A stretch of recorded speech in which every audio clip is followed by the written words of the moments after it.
I'm Virginia Jacko. I'm the president and CEO of the Miami Lighthouse for the Blind. I became blind through a degenerative disease, and never in a million years, when I had my eyesight, did I think I'd have a guide dog. And what a gift it is. When the harness is on, that means he's working.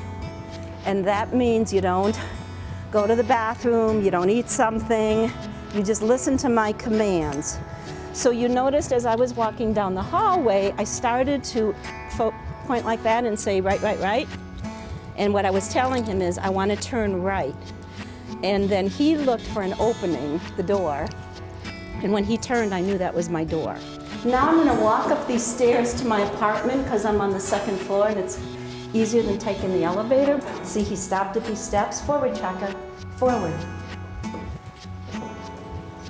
So I would have known there's steps there because he stopped, and then I feel with my foot. Right, right. Good boy. Tracker with this harness on is very docile, okay? Now, I'm gonna take the leash off, I'm gonna take the harness off, and he is in essence like a pet dog. But when you're ready to play, you're ready to bark, aren't you? See, he's a different dog, right? Oh boy, only I feed this dog. So if it's a pet dog, all the family members feed the dog. But when you're blind, you don't want the dog to become bonded with another person, because you might be walking down the street with the dog in harness and you're totally blind. And so you don't want the dog to lurch towards someone else that they also like. So no one feeds Tracker except me. Tracker is my eyes. And so if he doesn't stop where there's a change in elevation, if he doesn't stop where there's a hole, I am going to get hurt. You know, he knows where the door, you saw him turn toward my apartment, he knows that. And you know, that's some pretty sophisticated training.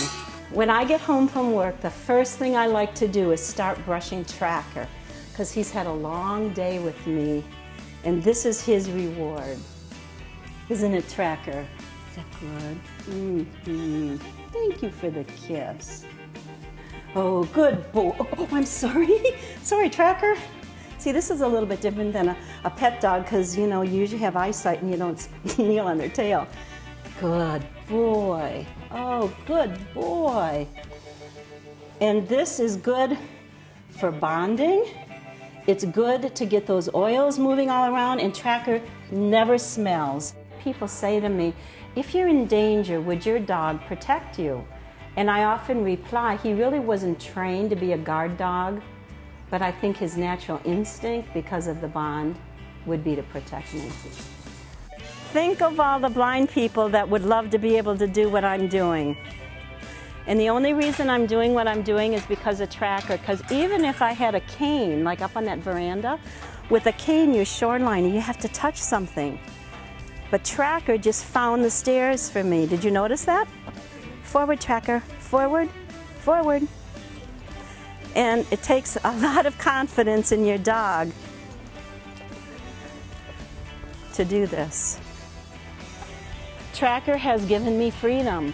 I doubt that I would go to a store with a cane, because Tracker is trained to find the openings. So aisles in a store, that's great. He's gonna just keep walking along the aisle. Good boy, good boy. And, you know, take me to a cash register or something. So Tracker's given me my freedom. But he's trained to find all the openings, to find the change in elevation, to find the elevator. He'll recognize an elevator and stop. So he has given me my independence. And the hardest thing to do when you first start working a dog is trust your dog, especially like on steps, because I fell down the escalator before I had Tracker at O'Hare Airport and I got hurt pretty badly. So for me, steps were like, I don't like this. Here we go, Tracker. And now we're pros, aren't we, Tracker?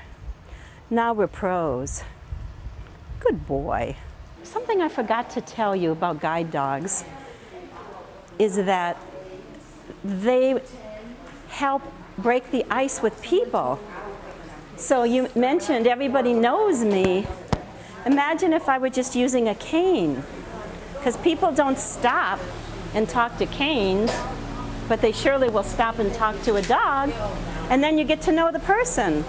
One of my success stories psychologically was when I was truly able to come over here to the gym. Because when we first moved here, I thought, there's no way I can use that gym. How would I ever find it?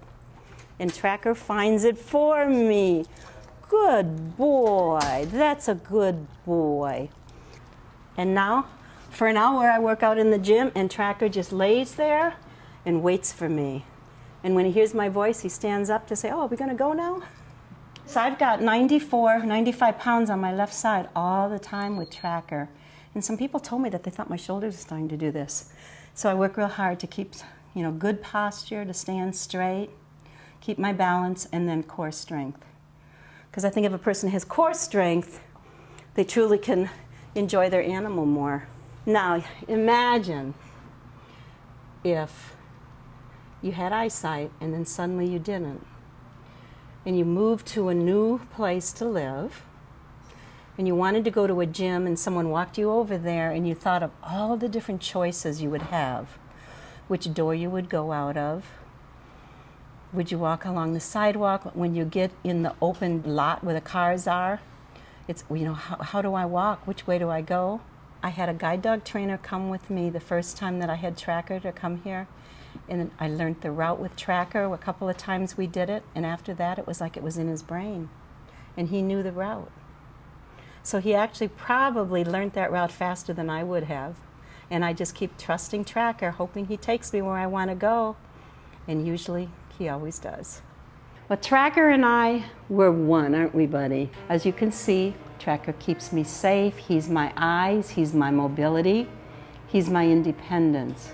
And so when some people would say, when something happens to your guide dog and it comes time to replace the dog, it'll be very difficult. And at first, I really didn't know what they were saying.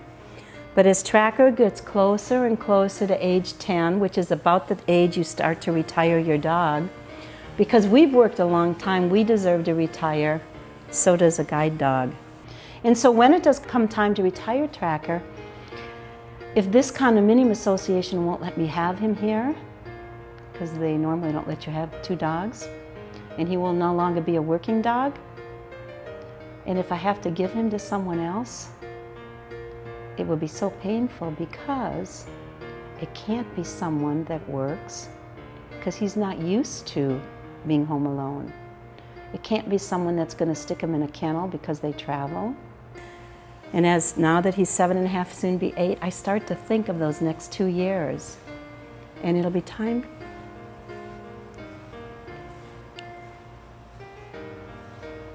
to say goodbye.